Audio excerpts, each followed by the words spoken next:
All right. Hello and welcome to episode 12 of Cheat Code Radio. I am your host, Nicholas Downey, and I'm joined, as always, by my intrepid fellow, the man with the beard, the other beard, the guy who rounds out the beard on this show, my good friend Ivan Seiler. How's it going?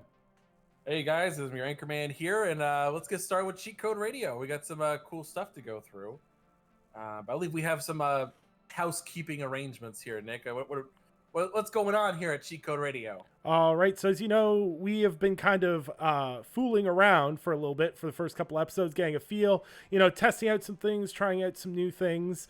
And we're going to be switching to a live format starting next week. So, on Thursday nights at 8 p.m. Eastern Standard Time, you will be able to get a all new episode of Cheat Code Radio in your YouTube box. You can watch it live at your leisure. Round out that Thursday night and head into your Friday with some great gaming talk and some smooth fun. I don't know where I was going. Sultry voices. Yes, soothing, sultry voices. You can fall asleep to my bassy tones. And then this will also allow me to get the MP3 versions up first thing Friday morning, which means a smoother experience for all of our listeners. So we're very excited for that and look forward to chatting with you guys live as you guys have to deal with our takes live. It's going to be exciting. And we'll still be taking questions over the course of the week like we've been doing over the last little while. So you are still welcome to send in your questions, but we'll also take some live questions as well. So please keep doing so. We really enjoy the interaction with you guys, and so we want to kind of play into that a little bit more for you guys. But all right, we got a poll question from 2 weeks ago because we had some issues going on last week. All right, so poll question. Who do you guys think Xbox has next in their sights for an acquisition? Number one. In last place, I was 16% of the vote, PlayStation. In second place, with 35% of the vote, Take-Two. And in first place, with 49% of the vote, Warner Brothers. So most of you guys seem to think that Warner Brothers is next on Microsoft's publisher takedown list. So let's see what happens there. But all right, Nick, it's been 2 weeks. Do you still stand firm in your position? Who do you think is next? Out of those three, it's definitely Warner Brothers. I think they'll rock steady that pick in the long run. I really do. Frodo? Yeah, Frodo's thrown up. All right. Anyway, so we got good questions for you guys to come out here. All right. So we got our first little topic for the evening. All right, pulling this one up. All right, this one comes from Paul. You guys are massive fans on Rainbow Six Siege. How do you feel about the upcoming Extraction game? Are you interested? Do you want to tackle this one? Or you want me to go first? I'll start first because I feel like I got to go clean up some cat throw up. So I'll go ahead and start it. I do not care. I think. All right, so for those of you that do not know, specifically, Extraction was just this game mode that popped up originally in Rainbow Six. They did this like 4 years ago. It's been a long time. Yeah. It was fun. It kind of mixed up some of the formula. If you play, okay, so they did a redo over the course of 2 months ago, roughly. I said the time is all screwed up because of COVID. I don't know what's normal anymore. So they kind of screwed it up, the timeline. At least in terms of launch. So they're going to do that game mode as a primer for it. But it's just not... It feels cheap. Extraction feels like, all right, this is not a fleshed out idea and we're charging you full price for it. Mm-hmm. I'm still not sold on it. I still think it's going to end up in Game Pass. I'm pretty confident in that. But Ubisoft's been all over the place with some of their decisions lately, and so maybe a couple years ago when the Extraction was originally supposed to come out, or when it was supposed to be in active development, maybe back then they could have done something with that, and it could have been interesting, as a $40 title. But as a full $60 title, I'm out. I can't do that. So I don't know about that. But all right, I'll be right back. What do you think, Nick? I can still hear your thoughts. Yeah, see, I don't know how I feel about Rainbow Six Extraction or, Quarantine or whatever it's called now. I'm not I'm just not digging the idea. Like, there's nothing that I've seen from it so far that tells me they couldn't have added it as a DLC to Siege.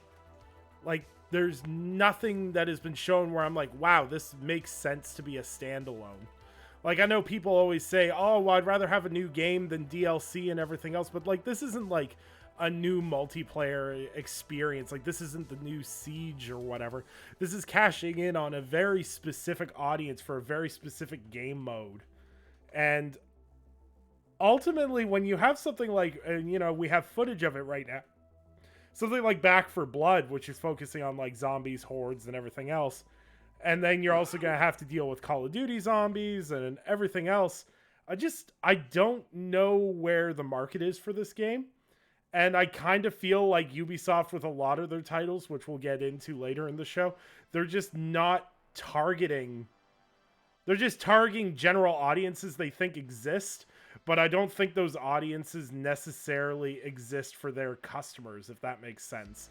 Like, no one's looking for a co-op zombie or, tactical zombie game from Rainbow Six. Like, that's not what Rainbow Six fans want.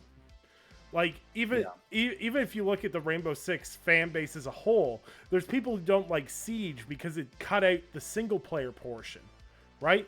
This still isn't a single player portion. This is still co-op focused. Yeah. So it's not really fulfilling the need of the other part of your audience that isn't happy.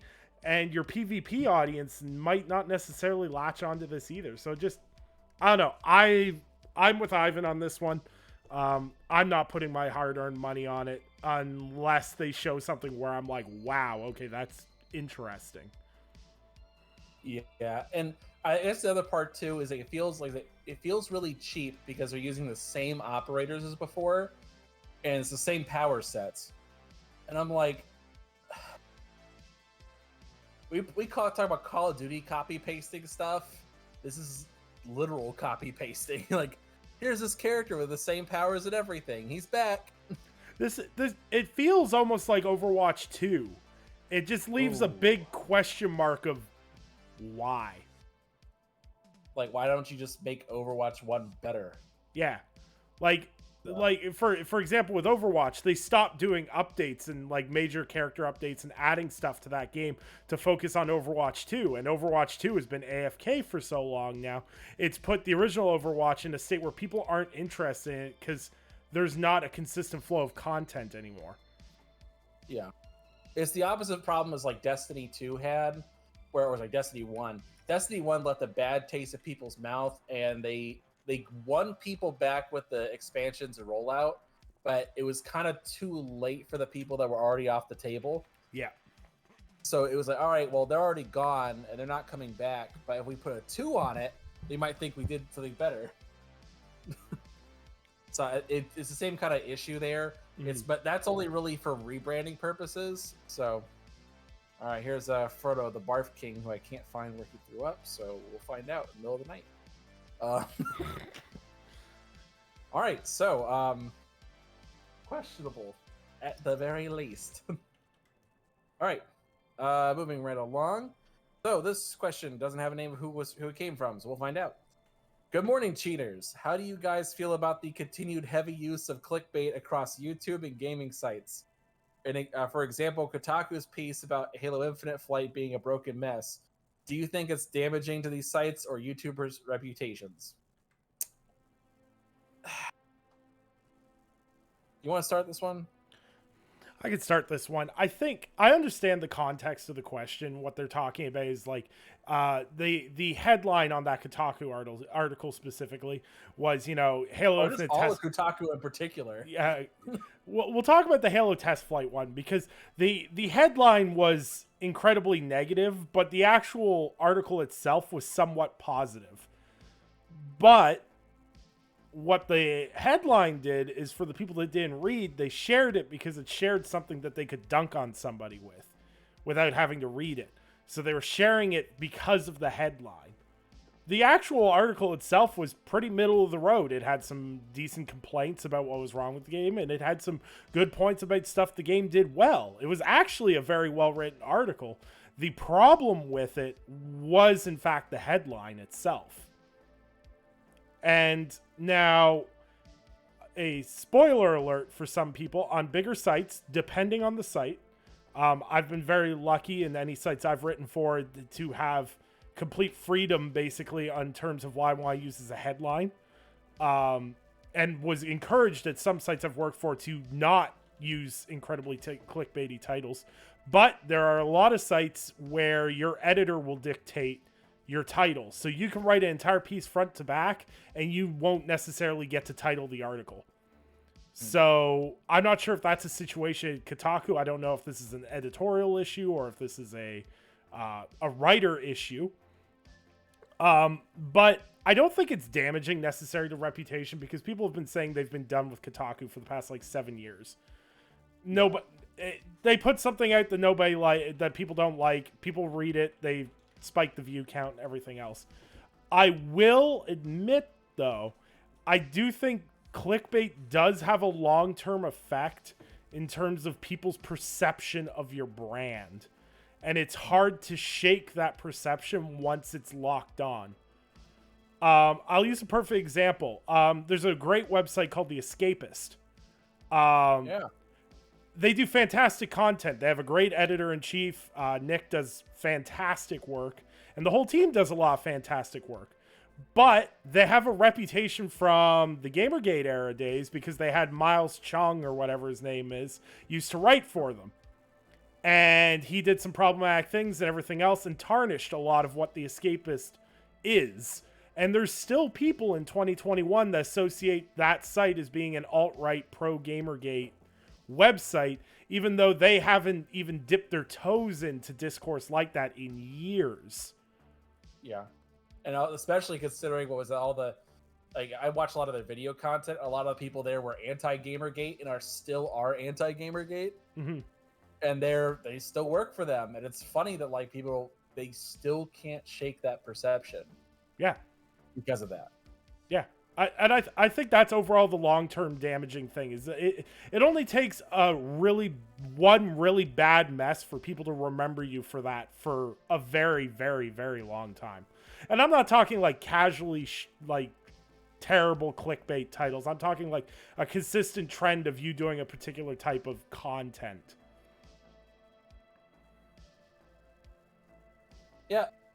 I can definitely speak, at least in terms of the YouTube space of things, in terms of people making clickbait headlines. It's hard getting people to click on your video. It's really hard. The easiest thing to do is have a really good thumbnail, but that actually requires work and skill and creativity. So it's a little hard thing to do there, at least for others. But it's honestly the easiest way to get people to click, is other than having just a crazy title. But even then, it's all right. You gotta do what you gotta do to get people in there. And I think I don't have a problem with clickbait titles as long as there is a point behind it. Mm-hmm. Was it? Otherwise, I think it's just a waste of time, and you're wasting the shock value. Right. Because shock value only works if it's something unexpected. But if you do it all the time, it's harder and harder to pay attention and believe you when you say it is a big deal. So it's like I said, it's hard in these streets, just trying to get people's attention.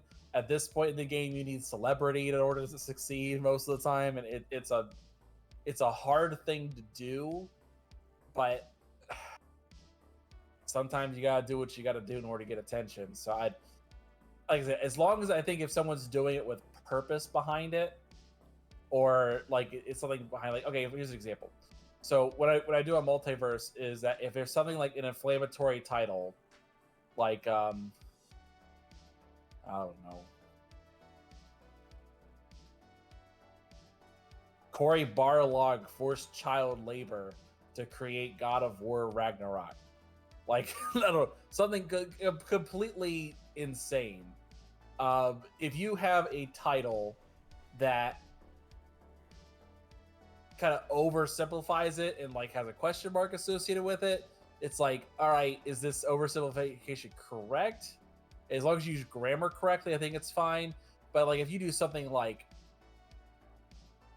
I don't know why I went with the Cory Barlog thing about that. I don't know where I was going. You with that. always fall back on child labor for God of War, and I don't know why. I just imagine Chris Judge yelling, boy number one, clean, go faster. That's what I always imagine.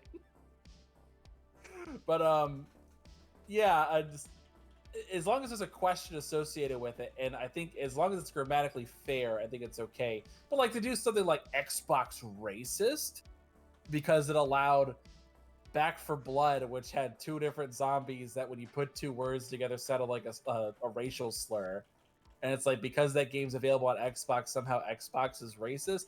Yeah, I think that's being disingenuous and not fair. That's not even a remotely close oversimplification. But yeah, it's something like that. I got off topic on that. No, I get where you're coming from. Like, I'll pardon clickbait because at the end of the day, it's like, for example, I put out a review today. I did a Deathloop review. I always put like a little quirky phrase at the end of my review. So it'll be like Deathloop review, you know, joy in repetition or whatever it is that I put on the end of it. And, you know, people expect you not to do clickbait, but still want you to somehow get views. If I just put Deathloop review, nobody's going to click on it. You have to give the audience an idea of how you're going to feel about it. And I think what you said about using a title as a question is a really great way of working around that. And there's tons of YouTubers that do clickbaity titles, but the content itself is solid. And to me, that's what matters. Like, if you find a clickbaity way to write, for example, if you find a clickbaity way to make a title for a video where you're just talking about, you know, Fallout 3 getting a patch for the first time in 12 years. You do some clickbaity title about Fallout 3 gets big patch. What's next? ? And then you break down what that patch is actually about and the information behind it and everything else. I really don't have a problem with that. I find that clickbaity. I don't find that clickbaity at all. I think that's, you're hyping up what your article and your topic's about. I don't find that clickbait at all. I think clickbait is more jumping to a radical conclusion and then making that the premise in the title alone, even if the article doesn't support it or the content doesn't. Yeah. So like, okay, going back to my terrible example. So let's say, like, you know, if Sony Santa Monica were doing like an internship program where it's like, hey, you could have like kids who are like 16 years old at least going to work, work on do some coding and do some stuff for like a big game, like as a project. And it's like, if someone were to like take that and say, oh no, Cory Barlog uses child labor for God of War. That's technically true, but not really. Okay, so here you go. I'll give you a perfect example. I actually did a decent bit of clickbait earlier in the week. So it's actually part of our one of our topic, or one of our questions is phrased around this anyways. So Randy Pitchford left Gearbox Software. Now, what people don't know about Gearbox is it's separated into 3 different companies. There's sub-companies within Gearbox Entertainment. So Randy Pitchford announced they left Gearbox Software because he was going to head up their TV and entertainment division going forward. So, technically speaking, with my title, Randy Pitchford steps down from Gearbox Software. Technically, that title is correct because he did step down as the president of Gearbox Software. However, how people chose to interpret that title based on their common knowledge of Gearbox, they took that as he left the company entirely. It's not my problem that you don't know how Gearbox operates, but I also use your lack of knowledge to make you click on my article. Yeah. Well, I think that's what any good article is about, using your lack of knowledge in order to make someone click on it, right? Like, yep. So that's the whole point. But I think we have 2 different ideas of what clickbait are specifically. I think it's more inflammatory in nature. I think yours is more about not being as straightforward. Because a lot of people, they don't read articles. They don't read articles. They will just read the headline and say, "Oh, that's news," and they're done. Like it happens all the time. But I think some people are like they're making a living off of it. I think Kotaku's a great example. Like basically ever since Schreier left, they've been screwed. Yeah. Like there's no reason anybody clicks on Kotaku anymore other than these clickbait stuff. So this is what they're doing to try and stay afloat. So do your part. Adopt a Kotaku writer, or don't. For only 5 clicks a month, you too could support a Kotaku writer. In the arms of no, we're not doing this. No. I allow you to get away with a lot. That I am not letting you get away with that level of guilt on people. Our audience deserves better. All right, question. I think we spent plenty of time on this one. This is a long one.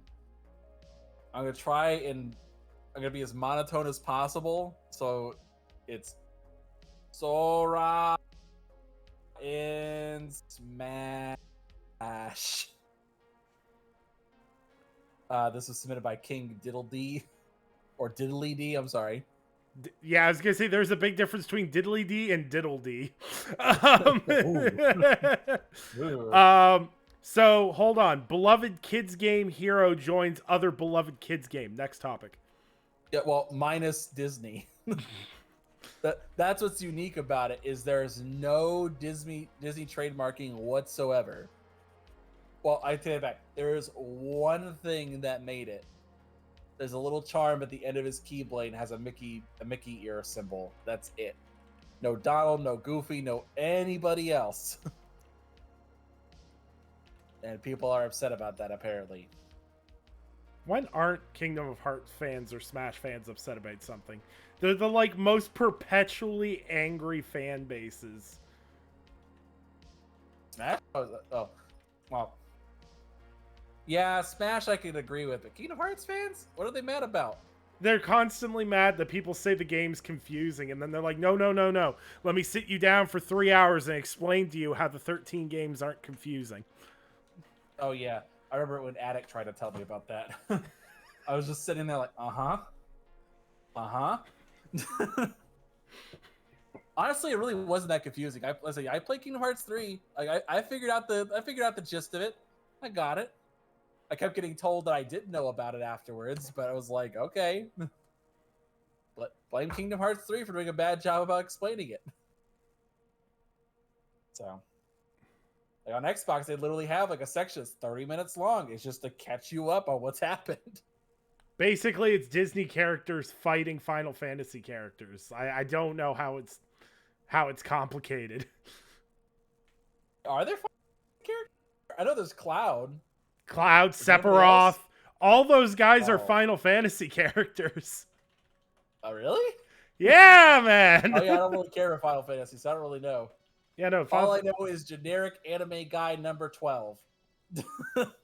Well, you just listed 6 lead characters on various Final Fantasy titles with that, so let's move on. Before all we really know about how Square creates a character is they roll the color wheel and roll the hairstyle wheel. No. Can we just take a moment to talk about the fact in the new Final Fantasy game I think it's done by Team Ninja, the guy pulls out his phone and plays Limp Bizkit in a trailer. Was this the Chaos guy? Yeah. I must destroy Chaos.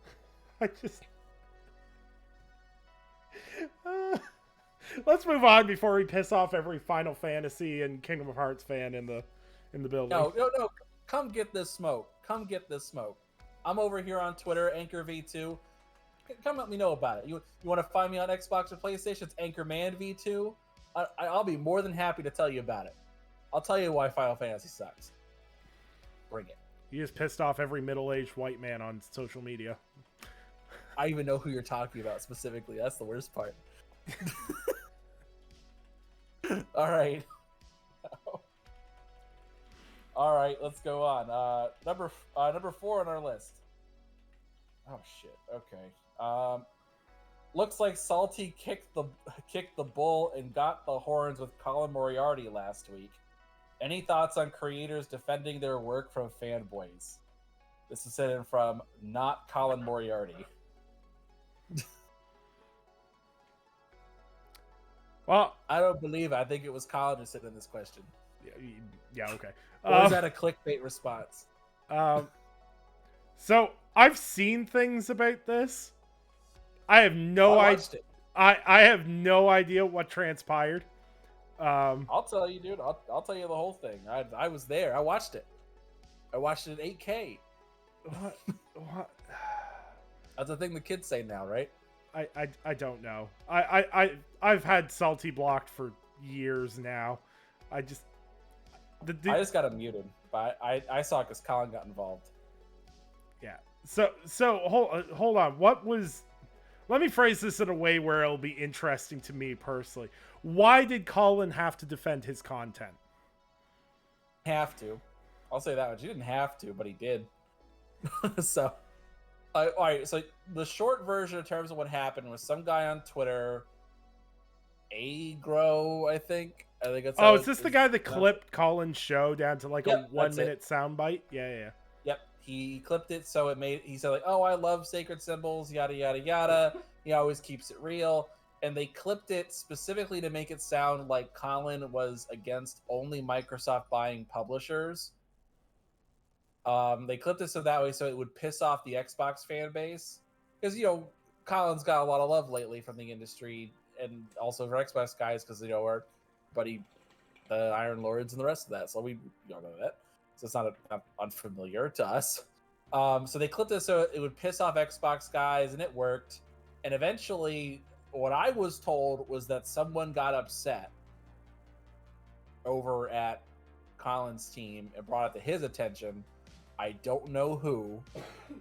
Someone got upset about it and brought it to his attention, and so he felt like defending it. So he made a response. He showed the full clip in context. He showed his whole thing, and it shows him saying, "Yeah, PlayStation did this too. It'll be a bad thing, and here's why." It showed all that information, and Salty decided to get in a fight about it. He was unrelated to it entirely, but he decided to get involved, and so he started talking shit on his podcast, and so Colin got involved and said, "All right, I'll debate you." And I watched it, and it's about 2 hours.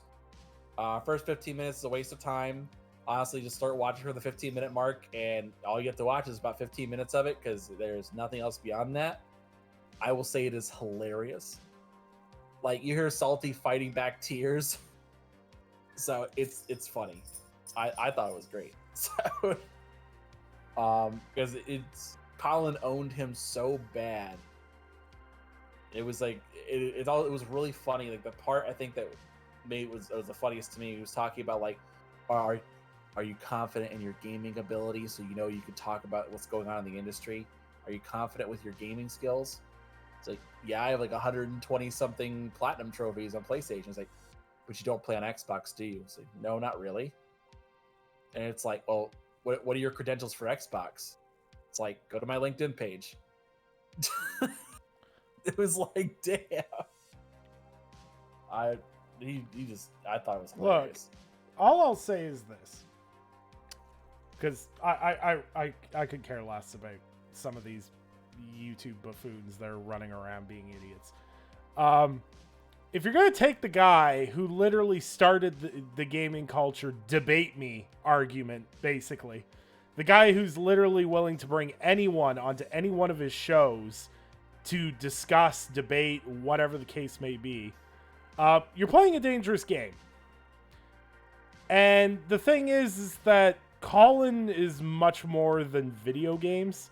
Like, he's smart politically, everything else. Like, he knows, if he knows about something, he knows it inside and out. He's very thorough in how he talks about things. Most of these console fanboy YouTubers appeal to the dumbest demographic possible. And, seeing one get absolutely roasted, one of the definitively dumber ones get roasted to pieces by someone who actually knows how the industry works is it's good to hear. But I still will not give them the click to watch that absolutely happen. But watched it. My latest thing is watching Incognito on YouTube Vanced. So I give no. It doesn't even count my view. I'm like, okay, that's petty. That's petty. No ads, no anything, just straight through. It's like, I like it.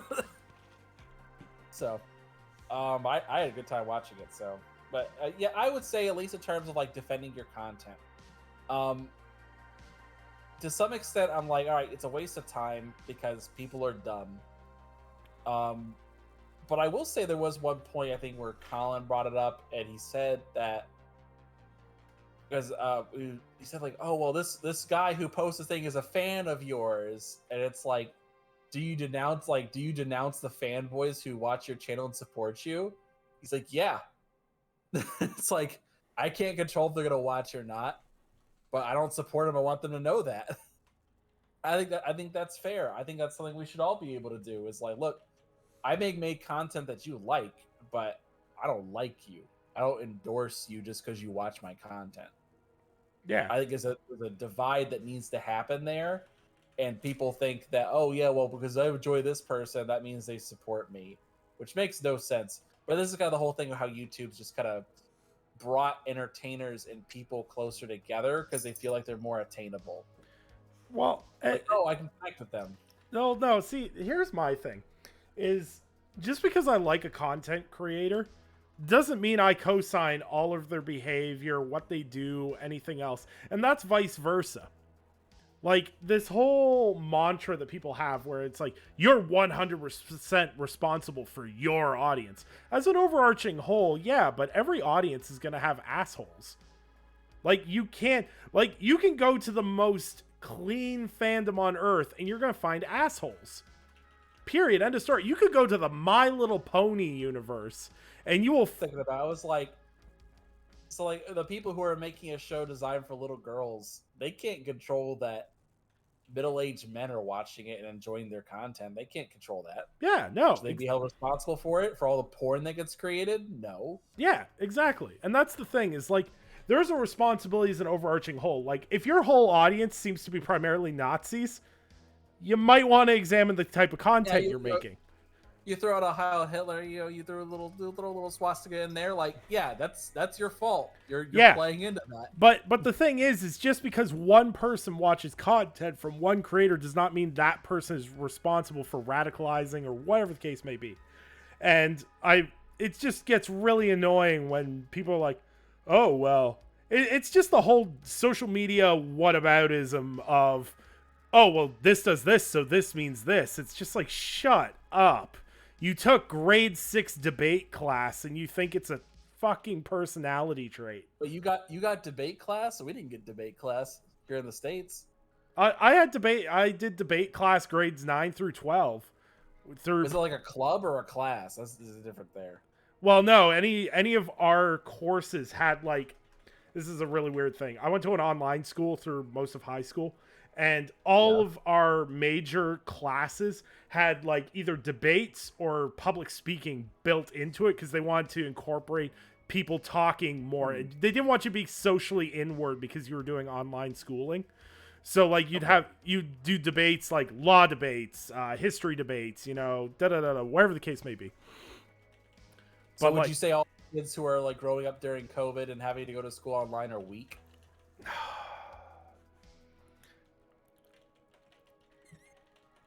Can we move on? Let's move on. Yeah. No, I need an answer. No. Are they weak or not, Nick? I don't know. My 84-pound 6-year-old could probably throw pretty mean hands. So I don't think she's any weaker because of COVID. No, what's she going to beat up a kid? It's like, your bloodline is weak.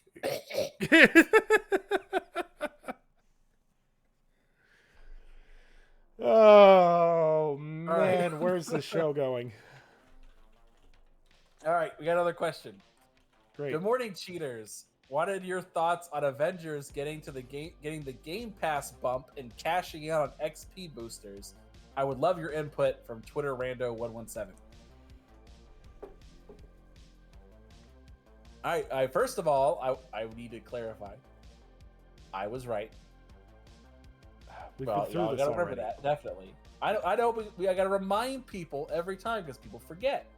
People forget, like now we're in this whole point of like, oh, Avengers sucks. It was cool when it was on PlayStation Now, but now it sucks. And then now it's great again because Spider-Man's coming to it eventually.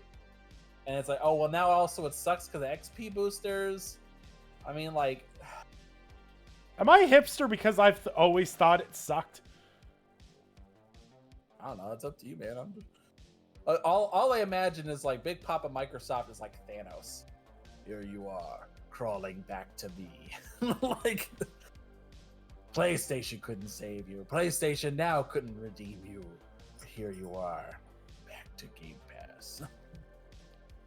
So, I don't know. I think the fact that they're trying to cash in, I'm not at all surprised. Like, really not at all.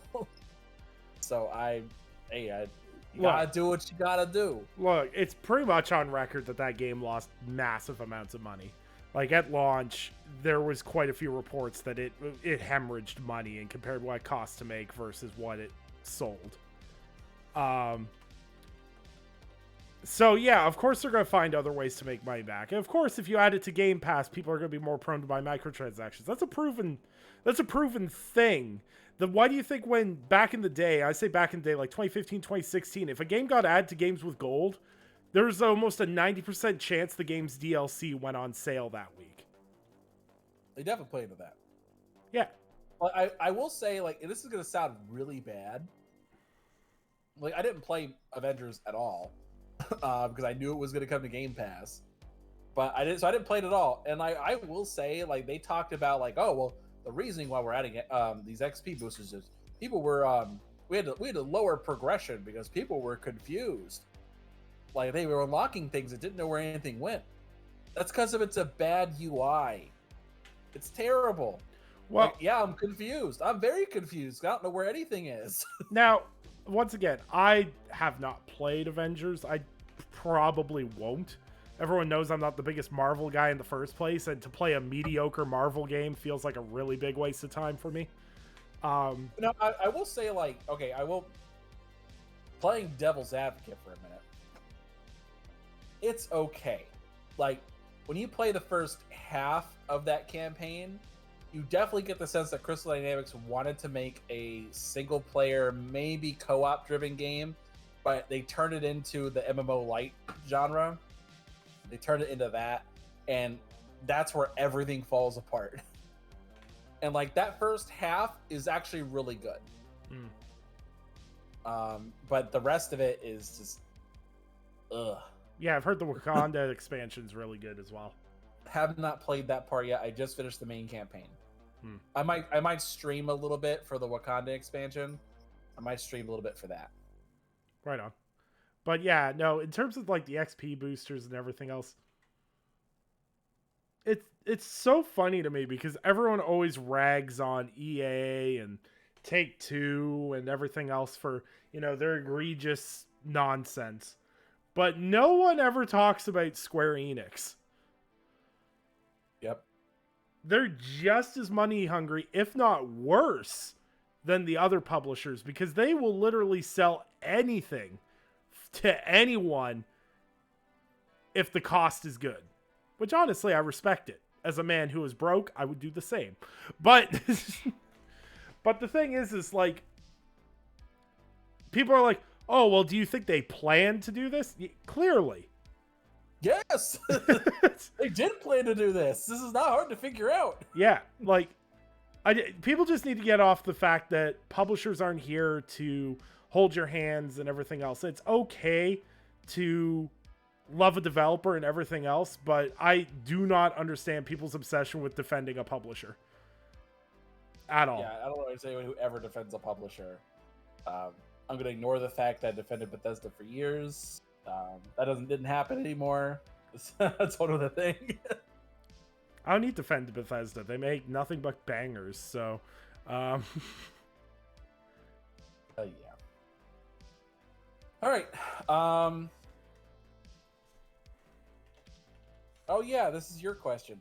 Randy Pitchford is leaving Gearbox, sort of, and moving over to Hollywood to cash in on Gearbox's IPs for film and TV. From unnamed magician's assistant. Well, I'm glad they found a replacement for Harvey Weinstein. Next question. No, you wrote an article about it. What did you think, Nick? I need to know. Ultimately, this doesn't make a difference. What this is Randy Pitchford. Ultimately, he handed off the software video game aspect to Steve Jones. Steve Jones has been with Gearbox for well over a decade in various leadership roles. Randy wants to have more time to focus on the TV side of things because that's part of Gearbox they're trying to grow right now. And the software side is being led by Steve Jones because Steve Jones has the expertise in that side. And even Randy said that he will still be checking in on the game software side. So legitimately, nothing really changed other than Randy being like, I'm doing more television stuff. Well, there's something else that changed. It's the size of his USB.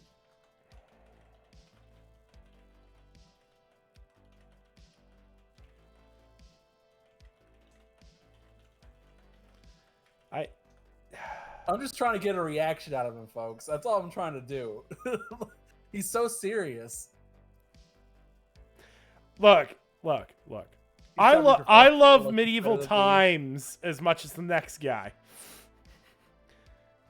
And I like raunchy videos of legal age people. I would like to add that asterisk. You have to be careful with your wife next. Yeah, you have to be careful with your wife next to you. I like to live dangerously.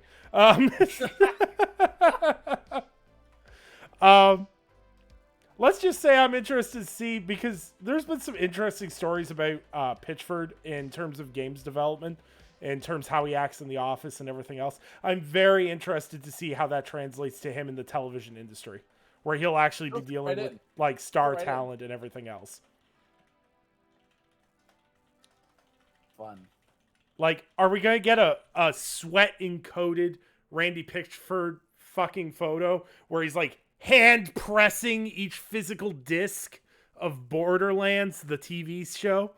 Like that picture of him with Godfall is just so legendary. It looked like the man had handmade the game with how much that man was sweating in his office. With so much love and care into each individual disc.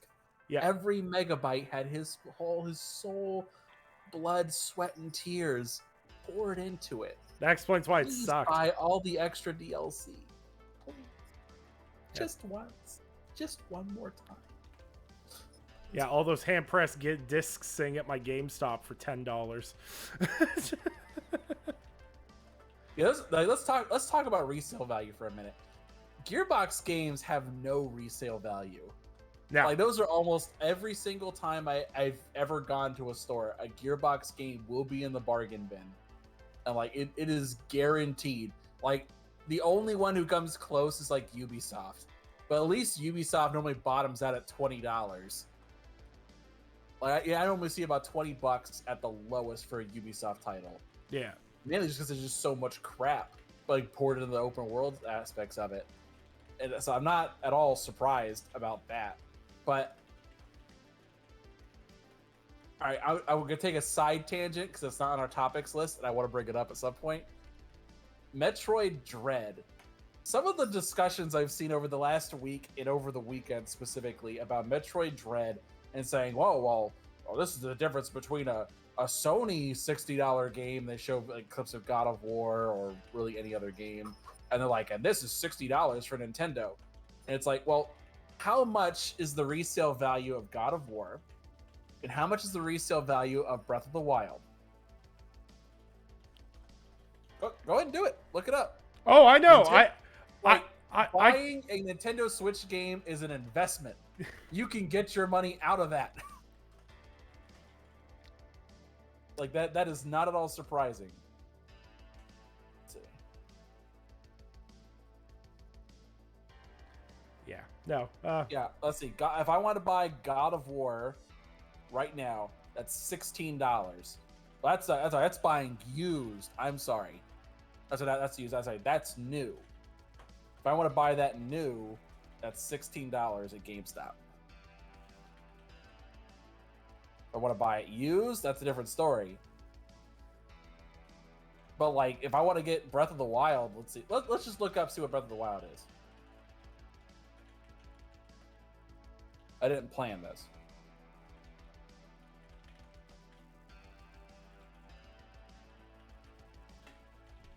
All right, Legend of Zelda: Breath of the Wild.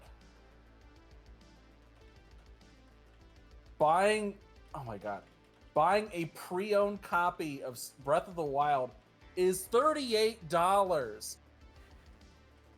This game's from 2017, and it is $20 more expensive than a game that came out in 2018. Yep. So I do not care. The whole value argument is dumb, because at the end of the day, Metroid Dread will be worth more in 2 years than any PS5 game that's out right now. Nintendo gonna Nintendo, baby. So you can talk shit about Nintendo, but their games retain value. And also, just remember, while every publisher's selling games selling 3 million copies, 4 million copies, Luigi's Mansion sold 10 million copies. Luigi's Mansion 3, possibly one of my favorite Nintendo IPs. But Luigi's Mansion 3, 10 million copies. You know the worst part about that? What? That's like one of my favorite games I've never played. So here's the dumb thing. So back, like, the first console I ever bought with my own money, because for me, I've always had this whole thing about, like, okay, my first console was a PlayStation 1. I got it from my neighbor from across the street for $40. I didn't have to pay it. My parents bought it because he was saving it for the PS2. So for him, it wasn't a big deal. But the first console I spent my own money on and bought was a Nintendo GameCube. And eventually my brother bought one game for it. And this is about I don't know if you have siblings or not, but this is a general. I'm the oldest. They were parents like, well, we know it's yours and you bought it, but you should share with your brother. So my brother bought one game, and it was Luigi's Mansion, and he played all of Luigi's Mansion, and I was there the entire time. And like, because I would try to sneak to be able to play it, and I could maybe get like 20 minutes of time in, and he'd be like, "What are you doing?" And he'd get mad and then delete my save file. So I never got to play very long. But I've watched every iota and from beginning to end of that game and loved it from afar, like a mistress I couldn't afford. Yeah, no, Luigi's Mansion is one of the GOAT IPs from Nintendo nobody talks about. It's amazing. Yeah. Oh, you want a random tidbit about the voice for Luigi? Sure. Oh, yeah. All right, so here's a random thing. So there's actually 2 different voices for Luigi. The first one is Martinelli, I think. And I can't say his last name for some reason. That's the same voice actor who does Mario. Mm-hmm. And he ended up developing the voice for Luigi out of a really bad PR campaign. I don't know if you remember this, because you and I were pretty young back at the time, but they did this whole push back in the 90s where they would show Mario talking to random people on the street, like through a TV. Okay. It was a whole 3D printed thing. It was around the same time as Mario 64. Okay. It was around that same time frame. And so because people recognized him and they would talk to him, so they got that was how they hired the voice for Mario. That's how they did it. They said, "Oh, we need a guy who can just talk for hours on end with stereotypical Italian voice." So they got this guy and he could talk for hours, but eventually people would ask him, was like, "Oh, is Luigi there with you?" And he's like, "Oh no, I can't bring Luigi." So he didn't want to like say like no. He said, "Oh, Luigi's busy making us spaghetti." And so because the technology was kind of weak and it was doing lip tracking for most of it, he had to find a way to talk without moving his lips. And so he's like, I talk like this, Luigi. Oh, today, it's Luigi. And so it wouldn't pick him up. And so they that's how they developed the voice for Luigi. Only on Cheat Code Radio, folks. Only on Cheat Code Radio. I just learned the weirdest stuff. If you want to learn about like animal sex facts, I'll talk to you at a party about that. I can't talk about it here. I don't want to be part of those parties. I'll tell you something after the show. It's going to make you hate ducks forever. Look at his face. All right. So we had another topic. Thank God. An actual topic. Avowed details. I know you boys are into D&D, Baldur's Gate, and Bethesda RPGs. Have you guys seen the report from Whisker Gal? I did see our friend Jez did put out something about Avowed. I haven't had a chance to really read too much into it. I don't know if there's any specifics. Did you see this at all, Nick? Yeah, I read through the report, and it gives you insight into kind of the scale that they're going for, and you know, a lot of people drew a lot of conclusions from it. It was really good reporting from Jez, and some of the biggest takeaways is, you know, we'll most likely see this at the Game Awards by the end of this year, because they're planning to show it at 2022, or sorry, before the start of 2022. So likely this will be a Game Awards announcement. I think I'm undeniably excited for this. Okay, like let's all sit down. Let's sit around the campfire here and be realistic. Elder Scrolls 6 ain't coming for a long time. Long time. If the Elder Scrolls 6 comes out before my kids are in their preteens, I will be happy. But until then, we're going to have Avowed. And it's set in the Pillars of the Eternity universe, which we all know. And I'm enamored with it. Even with just the very little we've seen, I am 100% enamored with this game. Because, one, it's Obsidian. Obsidian straight up doesn't make bad games. Like, they don't miss. They don't miss. They do not miss. They went out and made a corny survival game that's like, oh, what if we made Honey? We try. Yeah. Sorry, Honey. In the age whenever survival games were boring and a dime a dozen. Yeah, and they were like, hey, what if you were a kid in your backyard but tiny? And it's like gold mine for them. And I'm so happy for them. And they did it with this super small team. Obsidian is incredibly talented. And the most exciting part to me is something we saw with Psychonauts 2.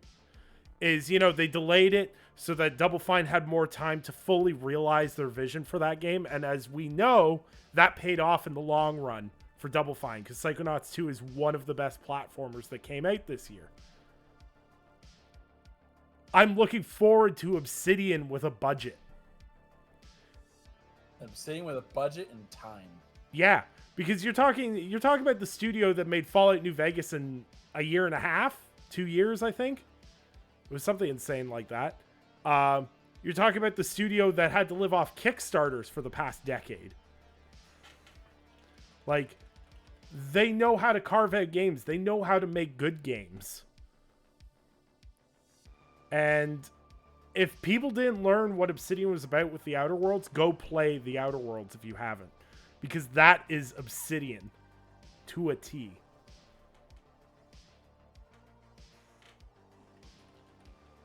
Say that this is a great opportunity for them. Like I saw some of the details about the leak, and it's basically just Outer Worlds engine, Pillars of Eternity world. Yeah. In terms of, and I like it. I think it'll be fun. I think it'll be enjoyable. My only real question is gameplay, because I think with Obsidian, their weakest point is normally gameplay. Not talking about like systems or anything like that. Like they're normally their RPG systems are the best. Like when you see Outer Worlds, particularly the fact that you have like a whole skill tree where you can get benefits to things that are completely unrelated to you in terms of your build, I think is great. I think that's something that had not been tapped really before, and I think that is something I would love to see from them in future RPG titles.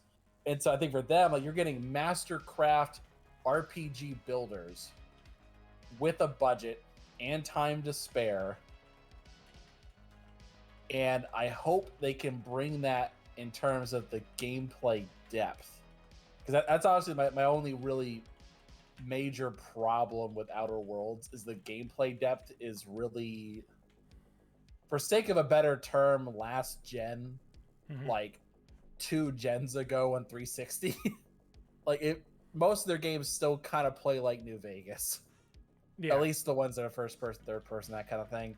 There's not a lot of depth to that, but there's a great level of depth into their RPGs and to those mechanics. So I hope that they're bringing the thunder with this one. And I think Grounded is a great indicator for where it can be better. And I'd like to see that from them. Absolutely. Yeah, no, I really think that what Xbox has done in terms of, buying these RPG studios that all do different things really well is going to help in cross-pollinating, and I think that's going to help a lot of these games. Like, there's things In Exile does really well that Obsidian and Bethesda Softworks don't, and vice versa all the way across the circuit. There's things some do better than others and everything else. So if you cross-pollinate ideas, there could be some really great stuff that comes from that. Oh, dude, I'm willing to say something even crazier. What's that? I bet Avowed 2 comes out before Elder Scrolls 6. Do you get this sense, like, there's always been a little bit of rivalry between Obsidian and Bethesda Softworks. There's always been a little bit of a friendly jib-jab between them. You have to think, with them all being under the same roof and them making Avowed, they're like, hey, guys. What's up? like all I can hear is that the old Millhouse eyebrows. Yeah, like all I'm hearing is like Obsidian walking into the room and Jack Harlow's "What's Popping" kicks off, and that's it. That's the entire meeting. Because like there's things that Obsidian has done that Bethesda Softworks hasn't quite caught up with yet.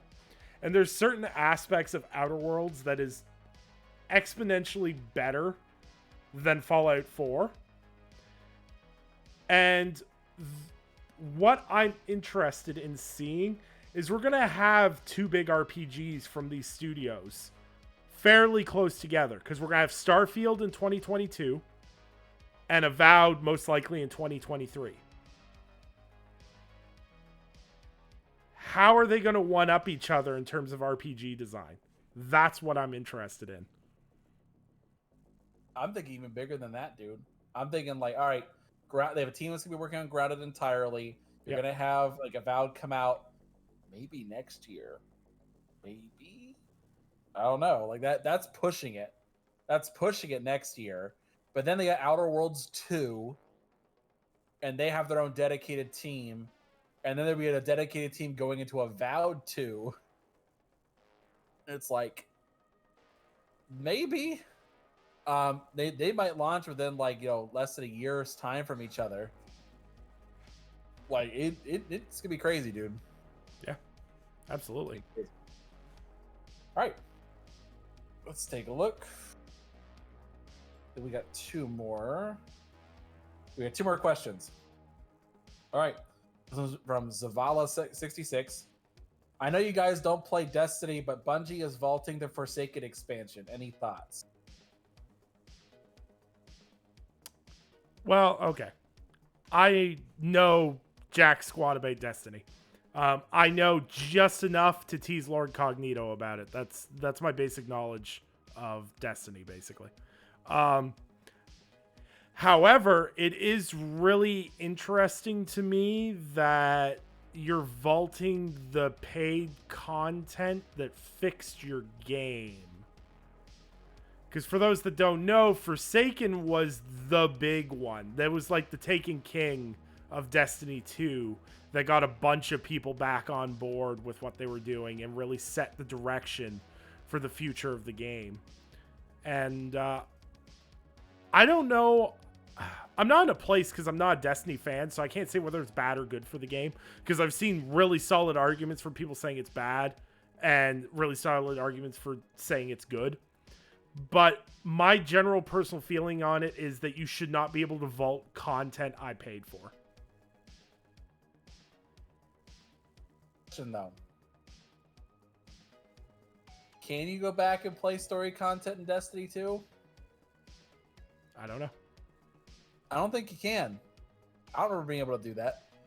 The whole point was like once you finish the story campaign, you're done with that character. So I mean, unless you're going in and going to start a brand new character to play that content again, I don't know. I don't know what you could do there.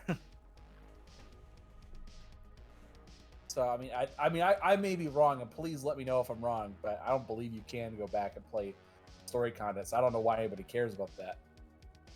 But I mean, if you can, I mean, yeah, I understand the problem there. But if you can't, it's like, all right. Yeah. Time marches on for all of us. We can't re-experience our favorite memories, okay? Yeah, I really don't know enough about Destiny to say anything. I played the beta for the original Destiny, and I played about 6 hours of Destiny 2 before I traded it in. It's not a game that ever stuck for me.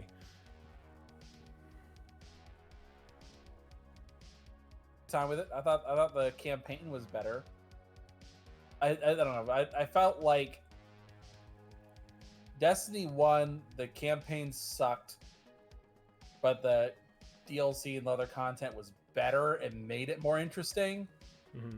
And this one I felt like was kind of the opposite until Forsaken came out. And it's like listening to Nathan Fillion die. Somewhat satisfying. I don't know how else to explain it, but anyway. All right. Last question before our main top. Oh, sorry, two questions. I'm sorry. I forgot.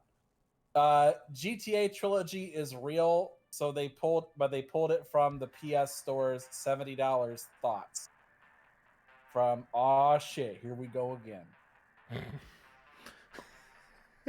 All right. I'm not surprised. Look, I'm gonna put it this way, because there's a bit of debate going on of, well, how detailed are these remasters going to be? The debate about the $70 price point is, how good are these remasters going to be? How good are these remasters going to be? There's mobile ports of this remaster that are going to be coming. That tells you everything you need to know.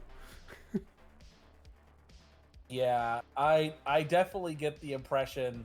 Well, okay, if they were actually remastering the games to, like, be on par with, like, GTA 5 at least.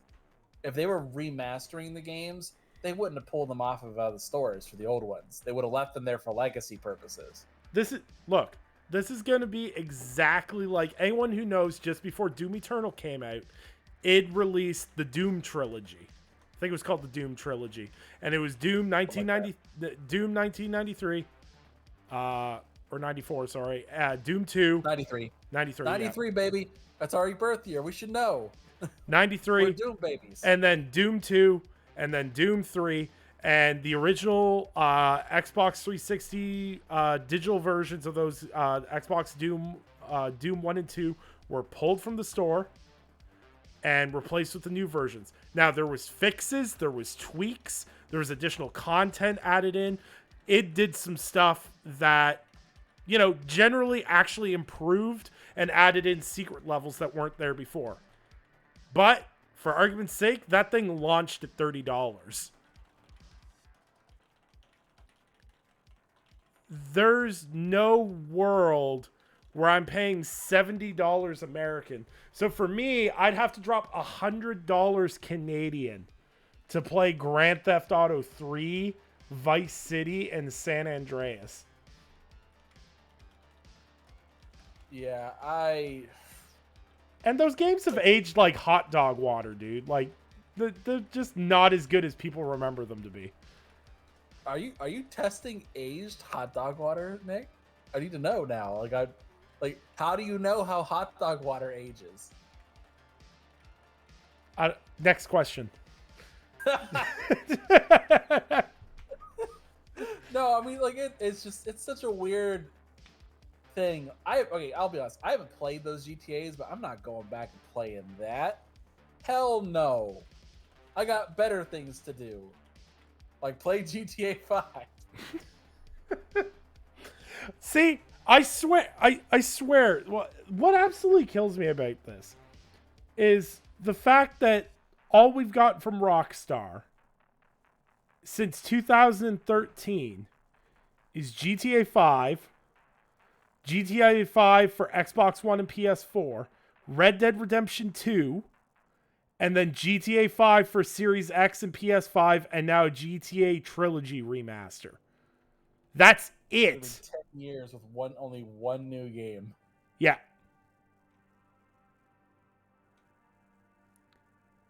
Like, people are constantly going, we need to demand better from Microsoft. We need to demand better from Sony. Demand better from Rockstar. They are so good, but they got that shark card money and they just don't care anymore. You know what they need to do? I'm at the point now where Microsoft does need to buy them, and the first thing that happens is, like, at the acquisition news on stage, Phil Spencer grabs the mic and it goes, GTA 6, and then leaves. That's it. I'm tired of it. I want Rockstar to do something different. That's all.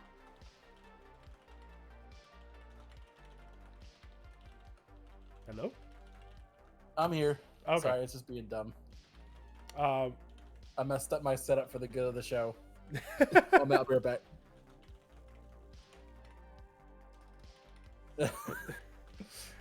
But yeah, no. Look, if you buy this remaster at $70, if it is $70, you're an idiot. That's it. That's all I'm saying. You're an idiot. Nostalgia is not $70. Like, not even $60. $70. Yeah, like, I think that's the most insulting part is the PlayStation 5 and Xbox Series X versions are $70. Like, people are sitting there going, like, we're seeing heated debates online going, well, is Ratchet and Clank worth 70? Is Returnal worth 70? And they're like, brand new game that no one's ever played worth $70. Yeah, and people are like, oh, these GTA remasters are gonna end up on mobile. That's definitely worth $70. $10, right? $10 a piece. Yeah, like at most, I'd pay $40 because I could justify 3 games for $13 a pop. Is the way I look at it. I'm fine with that. But like, I go 45. I go 45 for it. The $15 each. If they were putting some real work into it, part of it is we haven't seen it, so we don't know what it looks like yet. But guys, it's probably going to be the same thing. Well, see, it's probably gonna be exactly the same, but run really good. There was a whole hubbub about, oh, well, it's being one insider was like, it's ported to Unreal Engine, so that means it's really, really good. No, that was from Kotaku. So let's take that with a massive truck. No. So Kotaku reported that these GTA remasters were ported into Unreal Engine, which made people jump to the conclusion that, oh, they must be doing a ton of work to them. But VGC reported the fact that they had heard that, yes, they had been ported into Unreal Engine, but the only reason they've been ported into Unreal Engine is because the engine that the original GTA 3 and I believe Vice City run on was incompatible with next generation consoles. So they had to port it into something that was runnable. So they said, curb your expectation of them doing a ton of work.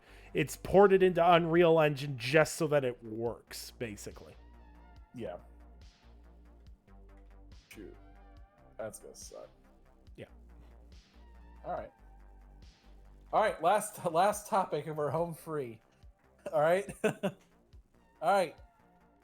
And this doesn't even have a topic. Like, there's no question about it. It just says, Ghost Recon Frontline. Did I not post the whole... Did I? Nope, it just says Ghost Recon Frontline.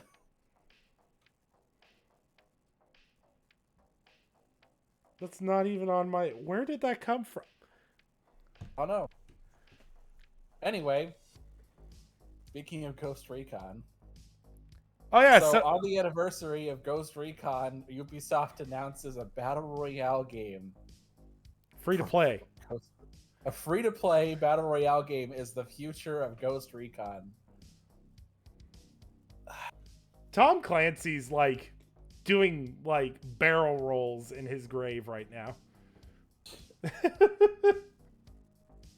Look, I'm not the biggest Tom Clancy fan, but I'm like, Ghost Recon though, really? Like, if you had to do somebody into like a battle royale game, I would have put like Far Cry, I guess. That's what I would have done. That would have been fun. Or they could have just made Hyperscape not suck. Yeah, that has to get a lot though. That has to get a lot, Nick. Are you comfortable doing that? No, like this actually we like this might be like the third battle royale mode they've created now. Because Hyperscape's doing it, and then the Division 2 they have like Heartland, this new update, and supposedly that is battle royale as well. And this will be the third thing that they launch. Like that thing was supposed to come out this year, or they had like a beta that was supposed to come out like next week, and they delayed it indefinitely. Yeah, because everyone was like so much hate. Well, look. If you're gonna do a spin-off on a series, I have no problem with developers wanting to spin off their IPs to make them more successful or hit a different audience. I really don't have a problem with that. But the thing is they did nothing to make you feel like... I felt like I was watching a Warzone trailer. Because it was like, oh wow, it's a forest-looking map, and you land in it, and then you kill people, and you res people, and you can find little loot boxes with things in it that'll help you kill your enemies. It's like... Do like a desert map for these Battle Royale games? I feel like that'd be fun. Well, the desert map in PUBG is great. Yeah. Well, can you like follow people's like footprints in the sand? Dude, PUBG can barely render the basic... It was a trick question, okay? I'm like, dude, I'm lucky if the buildings render nonetheless footprints. Like, I just think about it, I'm like, you know what, that would have been... If someone built a game around like desert gameplay, that would be at least interesting. You could do like a sandstorm thing. Oh, the sandstorm's coming in. Like, oh yeah, you'll die if you're out here too long. Like, you could do something like that. But I don't know. As long as if someone can make a game that doesn't have a stupid circle that closes in on parts of the map, I will be so happy. See, I was fine with the unexplained circle in PUBG, and in Fortnite they had like the single player story that backed up the storm. So I was okay with that. But then every other game that copied them's like, woo, thunderstorms, thunder boomies. Or like the Warzone, it's like, it's a gas attack. It's like, okay, this isn't how a gas attack would work though. Gas attack goes spread. Gas attack doesn't say, oh, I gotta wait here for 10 minutes. Like, what is it? 80 players standing on the outside of the circle with little like hand fans. Well, I mean, like, at least like Fallout 76, when they gave up on it. No more nuclear winter. It's not available anymore. But when they were doing that, it was like, all right, it's a firestorm. All right. Battlefield did the same thing. All right. Firestorm bad. I think we all agree fire bad. I think so. I agree on that? I think I need to make a Twitter space to find out if fire is bad or not. Oh my god. No, the fire is racist. So the thing is I think the problem with this is they did this in first of all, this was Ghost Recon's 20th anniversary. When you hit like a milestone year, people expect something cool. And what they did is they're like, oh, there's Wildlands DLC that's free. You can download on console. Some of the old original Ghost Recon games are free on PC. And here's a free-to-play Ghost Recon Battle Royale game. And in the original phrase of the blog post, they phrase it as the future of Ghost Recon. And that's the biggest problem, because you're telling players, no. Wildlands and Breakpoint aren't what we want to do anymore. This is what Ghost Recon's going to be. And I understand why Ubisoft's doing it. I understand we're chasing the Warzone bug. Activision has this free-to-play money juggernaut, which they cycle character skins into. People pay like $20-$30 for these stupid skins of premier characters from the franchise. And what Ubisoft is seeing is they're like, well, we have all these premier franchises we could sell skins for. We could sell a Voss skin. We could sell, You could sell a Sam Fisher skin. Yeah, exactly. Genius. They're seeing all this money. They're seeing dollar signs. But what they don't realize is you have to have something original to pull people in with. Yeah. They got to do something different, and they just haven't figured that out yet. Nope. So. Yep. So. All right. I think that actually rounds out all of our fan-submitted questions. That took a while. That was an hour and a half, dude. Yep. These are getting longer and longer. All right. Do you want to do the Battlefield discussion first? I feel like that's going to be shorter for some reason. Or it's up to you. You pick. Yeah, no, I agree. Let's do Battlefield first. All right. Our main topic this evening is actually going to be about Battlefield and Back 4 Blood. So we're going to talk about Battlefield first because the beta's out. Well, the beta's over now. Did you get a chance to play that, Nick? Yep. I got to play only 2 hours of the beta. And of that 2 hours, I only got an hour between getting kicked out of lobbies and various other, Battlefield issues. Okay. My overall thoughts is I like the game mechanically. I like the fluidity of it. I hate the specialists. I wish it was a class system. I know, Battlefield's pushing change as a big focal point, and I understand why they're doing that. But I'd much prefer the class systems and the hard line those posed. Like, if you're a medic, you heal people. I understand there's class flexibility. I feel like if I spend more time learning the specialists and playing with different ones, I'll probably end up enjoying this system. But at first, I wasn't a big fan of it. The technical issues, though, was really rough. And it felt weird because we were coming off the Halo test flight, which was so smooth outside of a handful of matchmaking issues. And then we're plunged into Battlefield that has all these issues. And Battlefield launches before Halo. So, from what I played, I'm going to be reviewing this for Lords of Gaming. But I'm apprehensive of what the quality of this game is going to be, because what we constantly heard at the beginning of the beta was it's an old build, it's an old build, it's an old build. But Tom Henderson, who it basically hasn't been wrong in terms of why he's leaked of Battlefield, the build's just under a month old. It's not that old. It's like 3 weeks old. So I'm worried. I was going into the open beta hoping I would feel like, oh, I don't have to worry about Battlefield. I'm looking forward to, playing it at launch and the whole 9 yards. But now, after playing the beta, I've got more questions than I had answers. Yeah.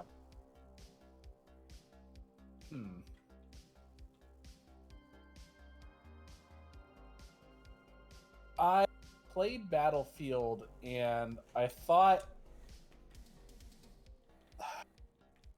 Let me go over what I did like, because I want to say this first. I feel like the gunplay is the best it's ever been. The best way I could describe the gunplay in every Battlefield game prior was like holding a gun through Hulk hands. Yeah. It felt unwieldy and not bad, but like getting a kill was kind of an accomplishment. It was like, oh yeah, I killed somebody, and then it's like, all right, now I kind of figured out the rest of this, and it's okay. So it's always been kind of my issue with it, and so kind of seeing where things go from here, I think the gunplay is at least a solid standpoint here. Like, I got like quite a few kills regularly. I was getting at least 20 kills a game, at least that much. And I'm not really like playing to get kills. I'm like, I'm just playing to have a good time and just kind of like test out like mechanics and things like that. I felt like, well, I'll say this game in particular is really more designed on having a good sandbox. And like, there's a lot of comparisons to Halo in terms of build quality and stuff, but I walked away from the Halo Infinite one like excited for the sandbox that was presented to me. And with Battlefield, I didn't really experience anything that I felt was like, this is a great toolbox for some cool shit that's going to go down later. You didn't have that only in Battlefield moment, basically. I didn't really have that moment. Like, I just like, I like Battlefield a lot, and like I've had those moments before in other Battlefield games, but just this one, nothing really happened. Like, I know part of it is like, all right, it hasn't happened. Like, people haven't enough time to like really like test themselves on this sort of thing yet. So I'm not surprised it hasn't happened yet, but I wish it would. Is the best way I can put it. Other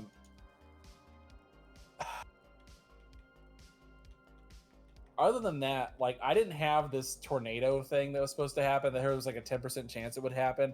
It didn't happen for me at all. I played for like 4 hours. So I did not have that happen at all. And I was a little disappointed about that. Just a little bit. But let's try to think of what else. I'm going back to Battlefield and thinking about it. I felt like the medic. See, I play as a medic on a regular basis. I felt like the medic was a waste of time because it just came off like everyone can do what the medic already does, and all they just do is from a distance. And even then, it's not really like a revive. It's more of a, hey, I can do some stuff sometimes. I could buff you up from a distance a little bit. And it almost felt like playing Doc in Rainbow Six Siege. Yeah, that's probably the best way of putting it. I didn't think of it that way, but yeah, that's probably the best way you can describe it. Like, it wasn't bad, but it was really kind of lame. Like, one guy, how's it? Like, there's the engineer, and he gets like a sentry gun, and like that was okay. But like the only one who I think really fun was, I think it was Walker was his name or something. He gets a grapple kit, and that was fun. The grapple kits are great; they're always fun. So I thought that was a unique enough issue to mention. Like I said, I felt like I didn't walk away from it feeling like there was a good toolkit here for some fun. Like, I didn't like. Did you find out how to use a wingsuit at all? Like, that's what I was sold on. I was waiting for a wingsuit. Where's my wingsuit? But I didn't get that moment, and I'm like, I don't feel like really negative about it per se, but I didn't feel sold on the game. Right. So we'll see how that goes. Yeah. Listen, I don't think there was a lot of we would really want to discuss about Battlefield in this one because it's not out yet, and we're just kind of like, let's see if it sucks. Yeah. All right. Back 4 Blood. You ready? Back 4 Blood. All right. So, have you played Back 4 Blood yet, Nick? Yes. All right. I'll just let you talk for a bit because. What do you think, man? So, Back 4 Blood had a lot of things riding on it. A lot of different things.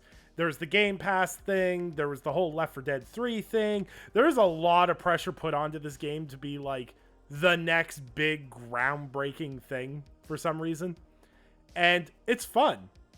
It's actually a lot of fun. I enjoy it so far. I will say that initially in the beta, I wasn't a huge fan of the card system.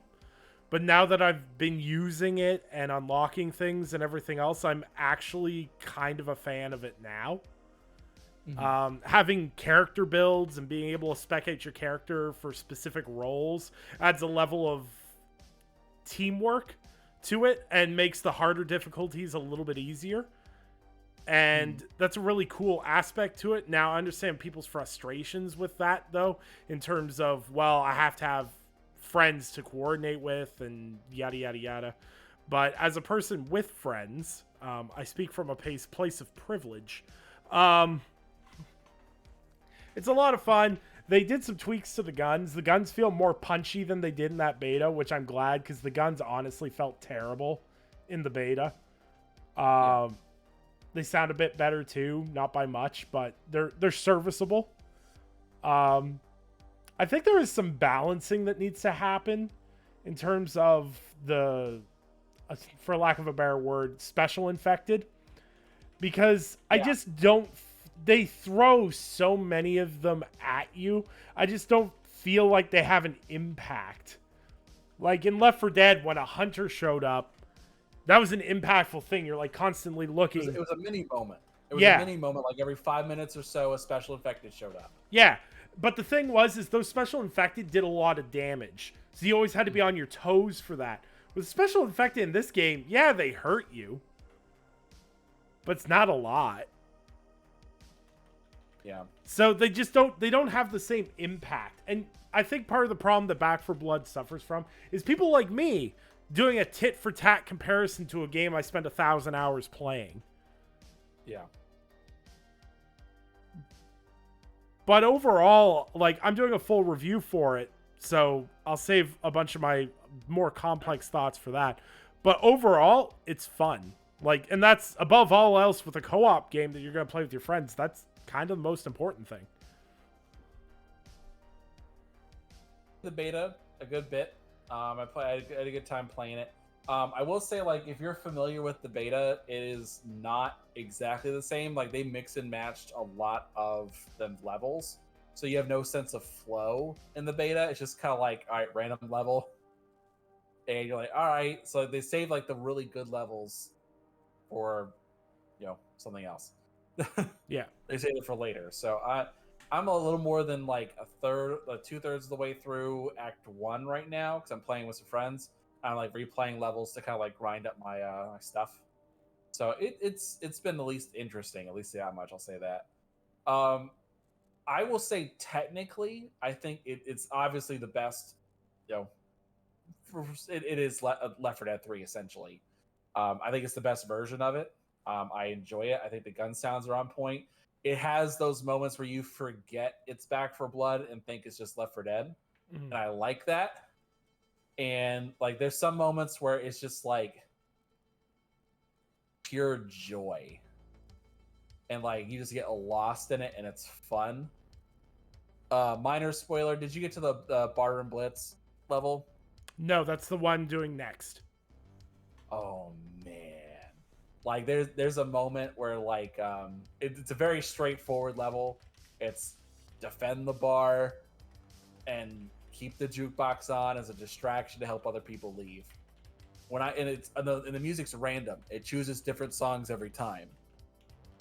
And I played it the first time I played it. They had Black Betty came on, and just killing zombies to that is just so satisfying. So, oh yeah. The second time was Ace of Spades. But yeah, those levels are a blast, and they are so fun. And like, there's certain other moments I could mention too where it's enjoyable. But yeah, I think you're right about the balancing. Like, I tried playing on Veteran, and like, oh my god, it is so hard. Like, they are beating you into submission, and Veteran is like normal difficulty, guys. Like, that's not Like, it's the middle of the road difficulty. It's not Nightmare. I'm terrified to try Nightmare. I'm scared. See, I've heard from people that's supposed to be a natural progression. Is you play recruit, you get a good card deck going, and then you can go to the next difficulty, and then stack your cards again, and then you can go into Nightmare, and that kind of makes sense. But like yourself, I started on veteran because I was like, oh, it's just normal. It's the mid-tier difficulty, and like I'm playing with my friends that we played Left 4 Dead 2 on realism mode, and we got our butts pushed in. I was just like, wow, this is literally insane. Like, yeah, I will say, like, you are right about the special affected. Like, they show up all the time in recruit. I will say that much. They are there all the time. Like, you see a special effect about every minute, at least every minute. More likely every 30 seconds, you will see a special infected there. Yeah. And like like I said, it weakens the impact of them. Like they're not hard, but it just weakens that impact of it. And there's just so many of them. mm. Like I would kind of much rather it be like they half the frequency of it, so they don't show up as much, but then buff up their difficulty level. Mm-hmm. And so, like, yeah, when they show up, they're more impactful, but you have a moment to breathe. Yeah. Like, there's not a lot of moments to, like, just take in your environment. There's not a lot of moments like that. It's like, all right, let's get through this area. That's really what it boils down to most of the time. Yeah. So, I've enjoyed it. Who have you played as so far? I played as the dude with the, like, hair pushback. Like, he's got like the like Japanese anime dude hair. Evangelo, yeah. Yeah. And he's fun. I have enjoyed listening to him talk. I unlocked Hoffman, so I'm playing as Greg Miller exclusively. So.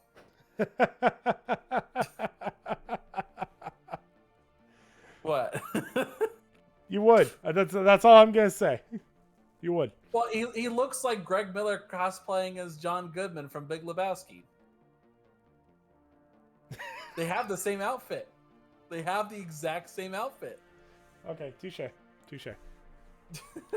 I can't prove you wrong. But no, I enjoy it. I've had a blast playing it. I'm just trying to get my friends to get involved, and they're like, "Oh no, I don't do it." So. Well, you just gotta tell Inferno to stop operating on old man hours and going to bed at 7 o'clock, and you probably get some. Oh no, my problem is I go to bed at 10:30. That's what I do. I go to bed at 10:30. So they're all like, "Oh, getting on late," or they're like, "Oh, I don't know. I want to play that today. I'm gonna play something else." Ugh. Anyway. Terrible. Whole lot of them. Yeah, terrible people. So if you guys want to play with me on Xbox. I mean, you just gotta have Game Pass. Oh, by the way, heads up too. They just if you have Game Pass, you're also getting Game Pass perks for this game. You get 4 free skins as well as 4 free weapon skins as well. Sweet. So, I didn't know that. Have fun. I want to get I'm trying to get the zombie pineapple shirt for Hoffman. That's I don't know how to unlock the costumes yet, but that's what I want. So we'll see. Right on. All right. So, that's all I gotta say about Back 4 Blood. Go play it. It's fun. Yeah. Enjoyable. Have friends first. So I guess PlayStation guys are kind of screwed on that. But anyway, unrelated note. Remember that whole you don't co-sign what your audience does? Can I not co-sign what my co-host says? I am not responsible for this man. Well, no one else is either. All right. Anyway, is there time for our poll? Our poll question? Let's poll it up. All right. So, our poll question for this evening: does Back 4 Blood live up to the hype for you? Yes, no, or hell no. I'd rather play Slime Rancher 2. So I'll be posting that question up in the morning tomorrow when this show goes live on there. Nick, remind us what the show format's going to be, because I know some people heard at the beginning of the episode. Just as a quick reminder. Absolutely. So going forward, this show will be available live at 8 p.m. Eastern Standard Time on Thursday. So starting next week, you'll be able to join us live at 8 p.m. Eastern Standard Time and listen to us trip, fall, stumble, and enjoy the entire process. And it'll be an exciting time for us. And we've got some things planned. Things are, we're lining up some dominoes, and hopefully the dominoes don't fall down the staircase. Yeah. All right. So thanks guys for showing up. I'm Ivan Seiler, also known as Anchorman V2 on Xbox and PlayStation, and Anchor V2 on Twitter. Let me know how I'm wrong and why you think I'm wrong, and whatever you think. I don't really care.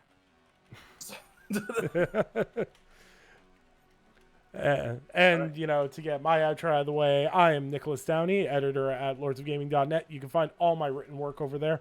I've got like 3 more reviews to do this week, so I'm busy. And of course, you can check out my other channel, The Gaming Perspective, with the Gaming Perspective podcast, and that goes live 8 p.m. Eastern Standard Time on Tuesday. I appreciate all you guys. I'm actually going to be on a couple of podcasts next week. So if you want to follow me on Twitter at Nicholas_Downey, you'll be able to find me across those podcasts. So hope to see you guys there to have to deal with my terrible, terrible takes on video games.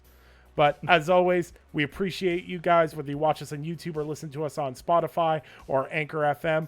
And we will see you guys next week live at 8 p.m. Eastern Standard Time on Thursday. Bye for now. See you guys.